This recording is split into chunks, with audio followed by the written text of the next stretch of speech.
Ya, oke, masih dengan Fredianska di sini. Mari kita bahas soal dunia perskincarean lagi yang pada kenyataannya juga nggak kelar-kelar sampai detik ini ya, karena update-annya tiap hari juga ada aja yang baru gitu kan.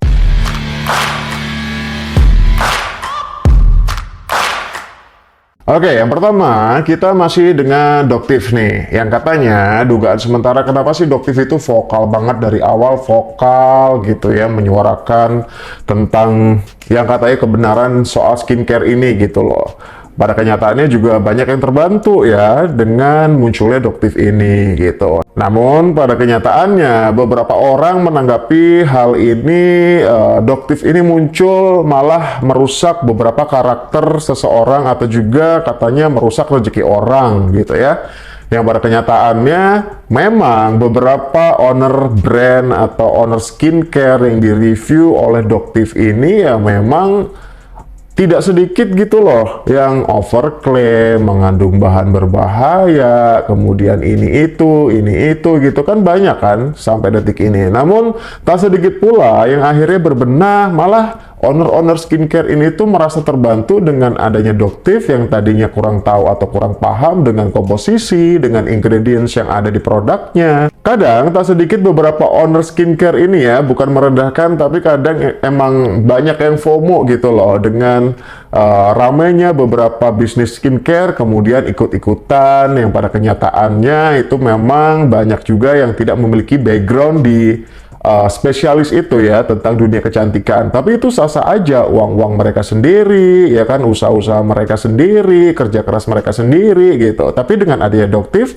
malah ada beberapa owner skincare yang akhirnya wah ternyata produk aku seperti itu, karena tak sedikit mereka itu beberapa orang yang memulai usaha itu ya karena yang aku bahas tadi FOMO itu ya ikut-ikutan aja, kadang terima produk yang mereka jual atau yang mereka produksi atau yang mereka branding itu ya terima jadi aja gitu. Udah ada di pabrikan, kadang juga ada yang oplosan, tinggal nyantumin brand mereka sendiri gitu. Itu kan gampang banget. Bahkan beberapa tahun lalu ada beberapa sosok ya selebriti itu yang menawarkan jasa yang mau punya brand sendiri, yang mau punya usaha di bagian skincare gitu ya, yang berbau dengan perawatan kecantikan, yuk gabung yuk sama kita gitu. Nanti kalian bisa bikin brand kalian sendiri gitu. Tapi pada kenyataannya hal tersebut juga akhirnya membawa malapetaka sendiri kalau memang si pengusaha tersebut itu tidak memiliki background di bagian itu gitu ya, tidak memiliki mohon maaf pengetahuan gitu mungkin ya tentang hal itu gitu. Akhirnya dengan adanya Doktif ini ya merasa terbantu, bahkan bukan hanya owner brand atau pengusaha saja, tapi beberapa konsumen itu akhirnya lebih kritis nih memilih beberapa skincare yang mereka gunakan sejauh ini gitu ya.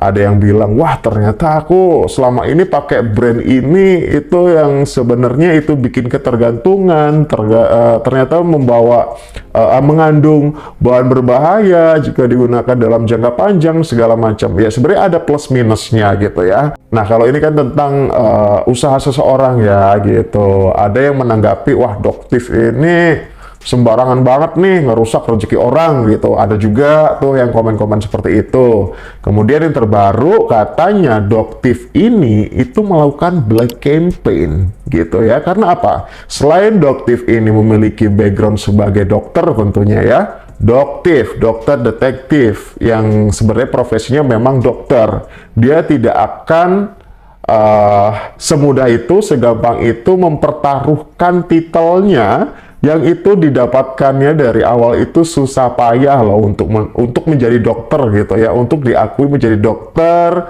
untuk bisa melayani masyarakat segala macam gitu ya.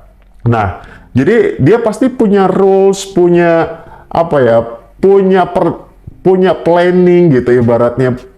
Ya dia nggak akan sembarangan, nggak akan sembrono gitu loh untuk menyuarakan kebenaran ya gitu. Ibaratnya kan seperti itu gitu ya. Namun ya beberapa campaign black campaign yang aku sebutkan tadi itu tertrigger itu karena Doktif juga memiliki produk. Jadi seolah-olah Doktif itu tidak apa ya, tidak sah gitu ya, tidak etis gitu loh, karena memiliki brand tapi juga mereview brand orang lain. Tapi kita juga harus melihat gitu ya, pada kenyataannya background Doktif ini adalah seorang dokter yang slogan pertamanya dari awal Doktif melakukan review, kemudian diupload di sosial media, kemudian bisa menginformasikan ke masyarakat. Ya platformnya dari mana lagi sih kalau bukan dari sosial media gitu ya. Dan kalau Doktif cuma ngomong aja tapi tidak mereview, tidak menyertakan bukti gitu ya, bukti lab yang walaupun bukti lab itu cuma terakreditasi. Kalau BPOM kan memang terverifikasi gitu ya. Nah, ya belum paham soal itu kalian bisa nonton video aku sebelumnya. Itu aku juga bahas lengkap di situ gitu. Tapi hasil dari lab yang Doktif sampaikan kepada masyarakat itu tidak jauh gitu hasilnya gitu loh. Ya gitulah pokoknya ya. Nah, ini ada beberapa kubu nih, sama seperti Agus kemarin ya gitu. Kita bahas Agus sedikit nih. Sama seperti kasus Agus Sedi kemarin. Ada beberapa kubu. Ada yang kontra, ada yang pro gitu ya. Yang kontra ini itu juga membahas dalam Nah, yang kontra ini juga membahas dalam room live-nya gitu ya, beberapa sosok-sosok ya, beberapa public figure juga, termasuk di Persik juga bergabung dalam grup itu ya. Kita langsung aja di video pertama. Menjelekan produk lain, terus menyodorkan produknya dia dengan kalau aku sih itu kayak mengarah ke black campaign ya. Jadi aku bandingkan dengan flexing, justru malah black campaign ini yang lebih berbahaya. Nah, kalau dia nggak jualan, aku orang yang paling pertama akan jadiin dia ketua BPOM. Aku mau nambahin sih, ini juga ada asumsi ya, ini asumsi ya, bukan suzon ya. Jadi kalau misalkan dibanding awalnya memang terlihat oke ya melawan flexing gitu. Cuma ketika aku tarik ke akhir-akhir ini, ketika marketing flexing itu disalahkan, tapi kok ternyata dia ujung-ujungnya menjelekan produk lain, terus menyodorkan produknya dia dengan kalau aku sih itu kayak mengarah ke black campaign ya. Jadi aku mikirnya gini, dibandingkan dengan flexing, justru malah black campaign ini yang lebih berbahaya gitu. Jadi mikirnya kayak gitu.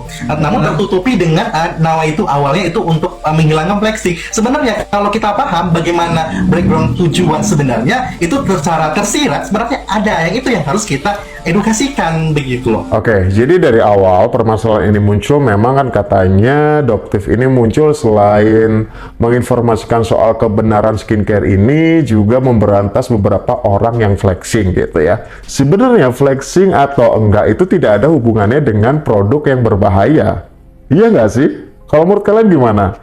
Kalau Doktif akhirnya yang katanya black campaign itu adalah dia berusaha menjatuhkan misal produk orang lain untuk menaikkan produknya sendiri. Seperti aku bilang tadi, karena Doktif juga memiliki produk, memiliki dia owner brand juga lah ya, yang backgroundnya adalah sebagai dokter gitu. Tapi tidak sedikit aja, bukan berarti ya aku bilang ini cuma Doktif aja nih yang backgroundnya dokter kemudian memiliki usaha.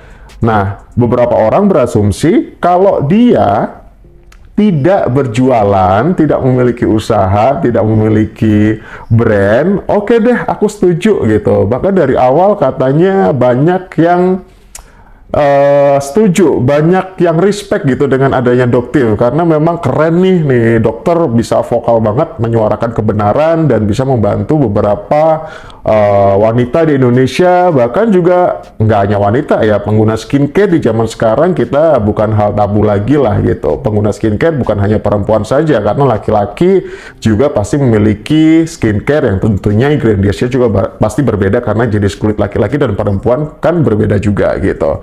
Nah, itu yang dipermasalahkan oleh mereka. Namun di sini yang aku bikin aneh adalah membasmi soal flexing. Kalau flexing itu kan karakter seseorang ya, mau flexing atau enggak ya itu terserah uang mereka sendiri. Tapi kalau ya karena kan dari awal gini, flexingnya itu didapat dari hasil kejahatan gitu. Misal kejahatannya apa sih? Menipu konsumen gitu misal. Yaitu haknya dia, tapi untuk menjual produk-produk yang berbahaya itu kan itu kejahatan kan gitu loh maksudnya. Bahwa kita semua sebenarnya di sini punya point of view yang mirip, yaitu bahwa dari awal kita nggak keberatan dengan munculnya dia. Tetapi ketika maksudnya ada sesuatu yang kita kritisi dan dia balasnya itu dia bukan cuman defense, tapi dia offense. Maksudnya ada orang yang ketika dikritisi dia defense kayak aku begini karena ada begini. Tapi ini bukan defensif, ini ofensif gitu. Nah, ketika dia ofensif, aku setuju banget sama Kak Giri ngomong tadi. Ketika dia makin ofensif, aku makin kayak lo kok gini? Kayak apa emangnya kalau kamu salah, kalau ada sesuatu yang perlu dikritisi kan nggak apa-apa. Kayak kamu tuh nggak harus selalu 100% benar gitu. Tapi Yalah manusiawi nggak sih kayak gitu. Misalkan dasarnya ada, kemudian secara analogika berpikir itu sebenarnya secara tersirat ini sebenarnya ada motif terselubung yang mungkin kita harus pikir secara natural yang memang benarnya kembali kepada nawai itu pertama. Kalau memang nawai itu pertama memang untuk memberantaskan flexing, ya sudah nggak apa-apa. Tapi kita lihat apakah flexing itu mempengaruhi terhadap masyarakat umumnya hingga akhirnya dapat merugikan negara, itu kan perlu kajian di sana. Tapi kalau memang untuk melihat sesuatu, apakah dapat motif terselubung sehingga apalagi nih, mohon maaf banget, apabila beliau tidak jualan, kita masih berpikir, oh dia hanya just for info untuk edukasi, beliau tidak jualan kok. Tapi yang kita pikirkan, beliau juga jualan, dan itu mungkin bisa disandingkan tanpa kita sadari, nggak boleh kita tutup mata. Sebenarnya kalau nggak apa-apa nih kalau mau dirikut aja. Sebenarnya kalaupun Doktif misalnya nggak jualan, aku baru tahu Doktif jualan itu juga begitu pasti kulik-kulik kan, oh ternyata dia jualan juga. Jadi kayak itu lah makin mencurigakan. Nah, kalau dia nggak jualan, aku orang yang paling pertama akan jadiin dia ketua BPOM. Enggak gitu juga sih kalau menurut aku ya. Kalau untuk jadi ketua BPOM segala macam ya BPOM sudah memiliki SOP-nya sendiri segala macam, agak segampang itu gitu loh. Itu hak masing-masing, kembali ke hak masing-masing. Sama seperti yang kemarin rame juga soal topeng yang dibahas sama si CD gitu ya. Itu hak masing-masing sih sebenarnya gitu. Kita kembali ke soal skincare yang berbahaya aja deh gitu. Pada kenyataannya memang mengandung hal itu dan si pengusaha ini itu bukannya berbenah tapi kayak ngeyel gitu ya gitu. Ya itu perspektif masing-masing gitu ya. Dan di sini aku juga tidak membela mati-matian Doktif gitu. Tapi pada kebenarannya mungkin opini yang aku terima dan perspektif dan pola pikir yang aku serap sejauh ini selama membuat video ini, itu tidak ada yang salah loh dari yang dilakukan Doktif gitu. Menurut aku ya gitu. Kalau di sini buat kalian yang nggak setuju tentang ini atau kontra gitu, banyak juga yang komen kemarin, ya semenjak munculnya Doktif, lama-lama Doktif ini juga aneh sih gitu ya, bukan tidak mencerminkan sebagai dokter gitu segala macam ya. Mungkin kita akan dengar penjelasan Doktif berikut ini. Gimana sih biar pesannya seorang dokter ini sampai ke masyarakat? Karena standarnya kan dokter-dokter kan kalau mengedukasi kan lembut gitu ya, terstruktur gitu. Kalau dokter memang nge-brandingnya mak-mak komplek gitu, baru nyampe pesennya kan. Begitu overclaim. Iya kan, dumping gitu kan. Karena kan sebenarnya untuk membantu suatu produk itu adalah haknya dokter sebagai konsumen. Oh iya, Iya dong, beli ya? kan beli. Iya. Gitu. Oke. Nah ini aku pengen tahu nih, ketika memutuskan untuk mereview, mana yang mau direview duluan, terus belinya di mana, mendapatkan buktinya di mana, itu gimana? Jadi sistemnya? Doktif ini punya tim riset dengan biaya Doktif sendiri ya. Oke. Jadi Doktif punya tim riset. Nah, poin tuh. Mana sih produk yang mengandung bahan-bahan berbahaya dan terjual sangat laris di pasaran. Jadi baik secara offline maupun online. Jadi dilihat penjualannya yang paling tinggi dulu. Betul. Oke, penjualannya tinggi, Betul. begitu Bahkan ya. ada yang beberapa produk yang di Jawa Timur, mungkin untuk Bapak Kapolda Jawa Timur, mungkin lebih dikencengin nih Pak Kapolda Jawa Timur sama Badan POM untuk penjualan yang skincare yang mengandung haki dan merkuri. Itu perputarannya ratusan miliar per bulan. Waduh. Sampai sekarang masih banyak Nah itu beredar. tuh. Terus ownernya flexing juga. Ownernya lebih ke untuk sekarang lebih banyak tiarapnya. Di Arab nggak tuh? Flexing juga. Oh iya, emang gayanya mereka begitu. Oke. Cara mereka menggunakan jadi itu taktik real ya, seperti penjualan itu. real ya. Iya, jadi Aku pikir itu mereka cuma Enggak, bohong-bohong benar. juga marketing doang gitu. Jadi mereka menggunakan teknik flexing itu untuk menarik reseller.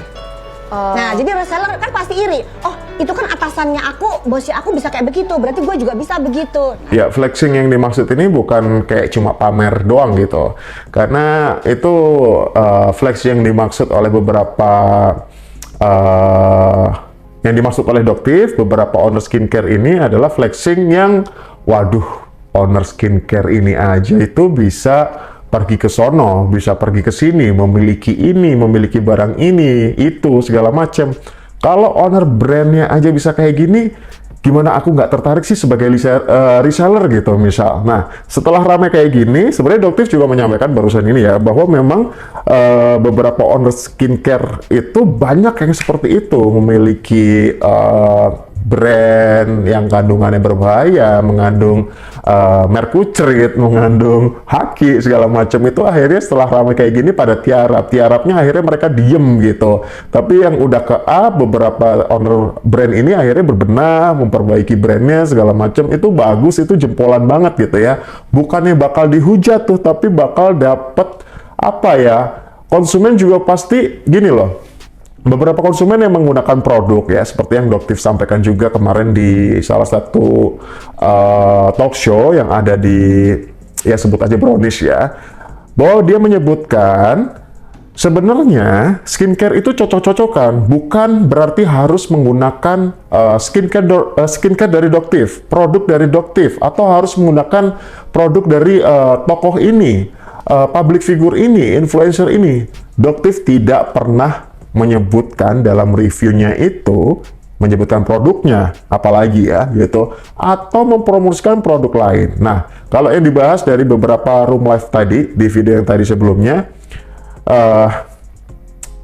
ya dia kan jualan juga gitu, tapi ya itu pilihan konsumen sendiri gitu. Jadi kalau misalnya konsumen yang sekarang ini nih, misalnya konsumen sekarang ini yang mengetahui sekian tahun misalnya sudah menggunakan produk tersebut cocok, kulitnya bersih, nggak ada apa-apa, tidak mengalami kerugian apa-apa gitu, ya itu fine-fine aja. Apalagi ketika si owner brand yang bermasalah ini berbenah, kemudian memperbaiki komposisinya, ingredients yang berbahaya itu dibuang, ya pasti konsumen itu tetap balik dan bakal dapat apresiasi yang luar biasa, bukan hanya dari konsumen saja, tapi dari netizen yang selama ini menyaksikan kegaduhan ini. Betul nggak sih guys? Nah, seperti itu. Nah, terus belinya dari mana biasanya? Beli produknya itu dari mana? Apakah dari yang dijual melalui reseller atau gimana cara menentukan Iya, produk untuk bisa menggunakan dari distributor, reseller, atau menggunakan online. berapa sampel? Satu sampel atau banyak sampel? Banyak sampel. Oh, banyak sampel. Biasanya kalau misalnya dari curiga satu, Doktif beli lagi. Dan ternyata hasilnya sama, Doktif up. Oh, jadi bukan dari satu sampel ya? Jadi ada beberapa? Banyak, bahkan yang sampai 4. 4 sampel? Karena Hasilnya bener-bener konsisten? kaget. Hasilnya konsisten? Konsisten. Nah, itu dia guys. Nah, review-review yang dilakukan oleh Doktif itu, ya dari beberapa produk yang dia review itu, ada tim riset yang memang Doktif miliki ya. Tim riset yang Doktif miliki sendiri secara pribadi. Dan Doktif itu ketika mereview itu selalu memposisikan selain sebagai dokter, ya, tapi dia tidak selalu mengklaim gitu, misal, saya ini dokter, sudah pasti yang saya review itu pasti benar, pasti konkret, itu nggak pernah. Kemudian beberapa brand yang dia review itu selain dari riset timnya tadi, ada tim risetnya tadi, adalah by request dari beberapa konsumen. Dok, tolong dong dok, aku udah sekian tahun pakai produk ini, tolong dong dok di review gitu, aku pengen tahu berbahaya nggak sih, kayak gitu-gitu sih sebenarnya. Jadi fine-fine aja, tapi ya namanya pro dan kontra itu kita nggak bisa nyalahin sih. Maksudnya semua orang itu bisa bersuara, bisa beropini, bisa mengeluarkan statementnya, karena kita hidup di Indonesia gitu ya, yang memang setiap orang itu memiliki hak asasi gitu loh. Ya gitulah guys. Oke, kita lanjut ya. Yang lagi rame kan sekarang adalah kubu dari, bukan kubu deh, sebut saja Doktif sama DP nih. Karena kemarin Doktif itu merasa DP ini dugaannya beda-beda nih gitu. Ketika di backstage setelah talk show dilakukan di acara pagi-pagi itu, di backstage katanya versi dari Doktif ya, ini aku tidak membenarkan, ini dari statement Doktif sendiri. Katanya DP bilang, Dok, aku dukung banget ya dok gitu, tapi yang penting jangan sampai ada huru-hara karena ini menyangkut usaha orang lain segala macem gitu. Jadi Doktif menyampaikan hal itu. Namun kemudian nggak lama si DP ini menyampaikan bahwa dia tidak pernah bilang seperti itu, tidak pernah mendukung soal itu. Kemudian DP dari sebelum acara pagi-pagi itu memang sudah mulai vokal menyuarakan soal skincare ini. Ibaratnya seperti yang video aku bahas kemarin, dia sudah melemparkan bola panas kepada warganet, netizen. Tentunya hal itu juga pasti akan memiliki impact yang tadinya yang pastinya itu ada pro dan kontra dari para netizen itu. Tapi ketika rame, si DP ini bilang katanya aku nggak mau dibawa-bawa soal ini, tapi dia dengan gamblang, dengan sangat jelas menjelaskan bahwa skincare ini itu gitu kan. Yang harusnya sebagai host di acara pagi-pagi itu DP ya harusnya mengetahui nggak sih soal materi yang akan dibahas, karena memang yang akan dibahas adalah soal skincare nih, yang pastinya tim kreatif dari acara tersebut juga akan menyampaikan pertanyaan apa aja yang harus dilontarkan kepada Doktif gitu ya kan. Nah, kemudian ketika muncul pro dan kontra yang akhirnya menyeret nama dia, tentunya dari beberapa komentar dari netizen di sosial medianya, dia merasa kaget. Nah, kok aku dibawa-bawa nih gitu. Nah, dari awal kalau misal dia nggak mau dibawa-bawa, jangan bicarakan soal itu, jangan bahas soal itu di luar acara pagi-pagi itu sebagai host yang profesional gitu ya. Jangan juga bahas soal rating, katanya rating inilah, rating itulah, segala macam gitu loh. Nah, ketika seperti ini, dia nggak mau kebawa-kebawa gitu ya. Kemudian yang disampaikan oleh dirinya ya seperti ini nih. Pertanyaan aku, kenapa seorang dokter yang sudah tahu bahwa hasil labnya itu tidak terakreditasi maupun tervalidasi ya, apalagi tervalidasi, kok berani gitu mempublish gitu? Kan setahu saya seorang dokter tuh apabila dia ingin mereview, bukan hanya dokter tapi influencer siapapun itu mereview boleh-boleh saja. Tapi, nah ketika mereka menguji hasil labnya itu yang dikatakan terakreditasi maupun tervalidasi itu, apakah cara yang terbaik itu harus mengundang owner yang punya skincare dan juga pengawas BPOM untuk mereview kalau misalkan memang ada kandungan di produk tersebut, ataukah boleh-boleh saja seorang dokter itu tanpa harus mengundang owner yang mempunyai produk tersebut, apalagi izin dengan BPOM untuk melakukan uji lab dan lalu mempublish kepada umum bahwa produknya itu bla bla bla bla bla seperti itu. Laboratorium itu perlu diverifikasi. Verifikasinya apa? Guys, disclaimer dulu dari pertanyaan Dewi Persik dan jawaban oleh Dr. Janet dan Gary. Ini saya ambil poin-poin yang menurut saya relevan dengan pertanyaan dan jawabannya. Uji labnya ini menggunakan metodologi apa? Kemudian sampelnya bagaimana, berapa banyak sampel yang digunakan, begitu kan, berapa banyak nomor produksi yang digunakan, itu akan diverifikasi semua oleh tim akreditasi. Nah, kalau sudah dilakukan verifikasi, oh ya benar, metodologinya seperti ini, bahan-bahan yang digunakan untuk mengecek seperti ini, sampelnya seperti ini. Itu kalau di Indonesia itu ada namanya Komite Akreditasi Nasional. Nah, jadi poin yang dimaksud oleh si DP adalah apakah boleh tuh seseorang itu mereview ya, tidak hanya dokter gitu katanya kan, itu mereview brand orang lain, kemudian tidak harus mengundang owner brandnya tersebut atau tidak menyertakan ataupun izin dari BPOM gitu ya. Tapi pada kenyataannya BPOM itu tidak melarang siapapun untuk mereview gitu ya, sesuai dengan kapasitasnya tentunya ya. Jangan melampaui hal-hal itu, karena yang paling konkret adalah ya Badan POM ya, yang diakui oleh negara kan itu ya, Badan Pengawasan Obat dan Makanan, kayak gitu sih. Tapi disclaimer dulu nih, dari video yang kita bahas atau video yang terakhir ini tadi adalah bahasan soal verifikasi dan juga terakreditasi tadi ya gitu, dan itulah jawabannya gitu. Nah, oke. Dari hal tersebut, akhirnya juga merembet kemana-mana nih soal Doktif dan juga DP. Karena Doktif merasa benar, kemudian Doktif merasa DP yang katanya bermuka dua nih, ibarat kasarnya ya. Gitu, dugaannya seperti itu. Aku tidak mengiyakan hal tersebut atau statement tersebut. Jadi, akhirnya merembet kemana-mana tentang pernyataan Doktif soal produknya dari DP juga nih. Wah, ini meluas kemana-mana deh pokoknya guys. Coba video ini dulu nih. Untuk Mbak DP silakan tanya ke A Indra.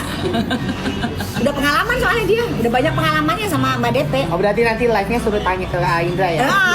Ya, jadi kalau kalian Mbak DP ya itu kalau mau ini yang disenggol A Indra aja yang disenggol. Tanyanya ke A Indra. Kan soalnya udah pernah nyoba produknya itu, Kultip gitu namanya, minumnya namanya Kultip gitu, nggak bisa ngepung 3 hari. Ya, memang pada kenyataannya Doktif ini ya sosok sosok ya bisa dibilang public figure pada saat ini yang memang menyatakan statementnya menyatakan opininya itu lumayan frontal, dalam artian dia tidak seperti dokter pada umumnya yang dia bilang tadi di acara yang Feni Ruspandu tadi. Memang dia ya apa adanya. Kalau pada umumnya kan dokter memang lemah lembut segala macam, dia ya memang gitu ceplas-ceplos, tapi dia memiliki bukti dan tidak sembrono gitu ya. Jadi deduktif juga akhirnya ikut membicarakan soal produk yang dimiliki oleh DP juga nih akhirnya gitu.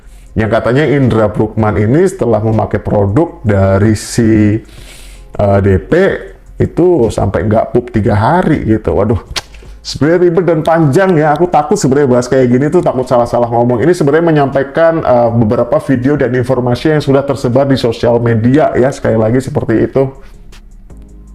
Ampun suhu. Oke, yang terakhir ya, sebelum kita pindah ke SS nih, yang kabar terakhirnya itu cukup mengejutkan juga. Ya mungkin apa ya, hal tersebut, keputusan tersebut yang akhirnya diambil oleh SS ya, selain pilihan berbenah, mungkin pilihan tersebut yang mungkin tepat baginya gitu ya. Tapi sebelum itu kita dengerin pendapat atau statement dari salah satu netizen berikut ini soal Dewi Persik. Kalau gue bilang mah udah ya Mbak DP udah diem aja deh. Kalau nggak ngerti mendingan diem aja deh. Karena apa ya? Karena ketahuan banget nggak ngertinya tapi ngomong kayak jebres gitu, kayak orang pintar tapi nggak ngerti sebenarnya. Antara terverifikasi sama terakreditasi aja susah dimengertinya ya kan. Apa kayaknya punya masalah pendengaran deh Mbak DP deh. Kalau lab yang dipakai sama dokter itu sudah terakreditasi tapi tidak terverifikasi, belibet gitu, terverifikasi karena tidak dari pemerintah. Itu aku bahas kemarin ya guys ya, Mbak DP. Dan lab-lab swasta itu banyak banget. Betul. Cuman satu yang terverifikasi yang dari BEP. Ya, yang diakui oleh negara. Tapi yang terakreditasi banyak. Betul. Jadi Mbak DP kalau punya masalah pendengaran dicek dulu, jangan gara-gara kupingnya jadi masalah semuanya. Ya, bukan merendahkan siapapun ya, oknum siapapun gitu ya. Ya namanya manusia itu tempatnya salah lah gitu ya. Ya wajar lah gitu. Itu hal yang biasa, bukan yang masalah, bukan masalah besar gitu ya. Ya masyarakat bisa menilai itu semua lah gitu. Oke, sebagai video penutup, sebenarnya masih banyak lagi sih gitu ya. Oke, aku tambahin updatean satu lagi ya dari Bunda Maya yang kemarin juga gini nih. Bunda Maya ini katanya ya gimana ya? Ya mungkin kalian udah banyak yang tahu juga sih gitu ya soal statement Bunda Maya yang juga akhirnya itu menimbulkan pro dan kontra gitu ya. Kita nonton video berikut ini sebelum video SS yang aku bilang tadi yang cukup mengejutkan. Sabar. Kali kita Coba kalian resapi kata-kata Bunda Maya. media sosial, lo mau nggak aib lo dibuka-buka orang? Lo mau nggak aib lo dibuka-buka orang? Gue nggak. Nah, yang tadi soal aib ya, kalian harus perhatikan soal kata-kata aib tadi. Ahli agama ya, tapi gue coba kutip perkataan dari salah satu tokoh NU ini. Aib itu adalah dosa atau kesalahan individu, sedangkan kejahatan itu yang berkaitan dengan orang lain. Yang artinya kalau Bunda Maya menganggap kasus si SS ini adalah aib, maka bisa dipastikan Bunda Maya itu nggak tahu permasalahannya. Karena apa? Karena kasus si SS ini udah masuk kategori kejahatan, bukan lagi aib. Karena nyatanya yang dilakukan sama SS ini udah merugikan masyarakat banyak. Masih mau bilang aib? Kalau misalkan makanan atau skincare deh yang Bunda Maya pakai selama bertahun-tahun dan ternyata itu mengandung bahan berbahaya, emang lu nggak akan murka gitu dan nggak akan nuntut ownernya untuk ganti rugi karena udah merugikan kesehatan lu? Agak aneh ya logikanya. Terus contoh lagi nih, misalkan Bunda Maya ditipu orang sebanyak 10M. Apakah Bunda Maya akan diem aja karena ngerasa itu aib orang? Yakin nggak mau lapor polisi? Terus misalnya pas Bunda Maya ke kantor polisi kira-kira kayak begini nih. Pak, saya mau lapor, saya ditipu sebanyak 10M. Ibu, maaf, kami tidak bisa proses karena itu bukan sebuah kejahatan, tapi itu sebuah aib. Dan ingat ibu, Poin banget nih bener-bener. Sembarangan loh. Udah bu, jangan diungkit-ungkit lagi ya 10M-nya. Aib itu bu, aib. Begitu ya bun maksudnya. Lagian sih doktif, niatnya ngebongkar kejahatan mafia skincare. Yang kebongkar malah sifat asli para public figure. Iya lagi, aduh. Bener banget nih statementnya, waduh setuju banget nih aku. Oke, sebagai video penutup, inilah gong dari konten hari ini atau updatean kali ini bahwa SS akhirnya memutuskan untuk berhenti memproduksi dan tidak lagi menjual skincare dan akan lebih berfokus pada body care. Tapi masih dalam ruang lingkup soal skincare juga, perawatan, tapi beda kategori aja ya. Yang tadinya lebih ke mungkin perawatan muka segala macam, ini lebih ke body care segala macam ya. Berikut videonya dan sampai jumpa di video selanjutnya. Kasel sebelumnya minta maaf dulu sama kalian hari ini. Mulai dari hari ini ya, Kasel sudah tidak bisa lagi mengambiarkan terlalu produk SS Skin ya. Karena ini detik-detik Kasel itu kayak apa namanya itu detik-detik barang kita itu kita udah ini ya, skincare kita mau berakhir ya, SS Skin ya. Skincare kita akan fokus nanti ke body care ya, body care. Jadi kali ini kalian segala macam. Jadi Kasel nggak bisa lagi ambil biarin. Kemarin terlalu nggak bisa ya, oke?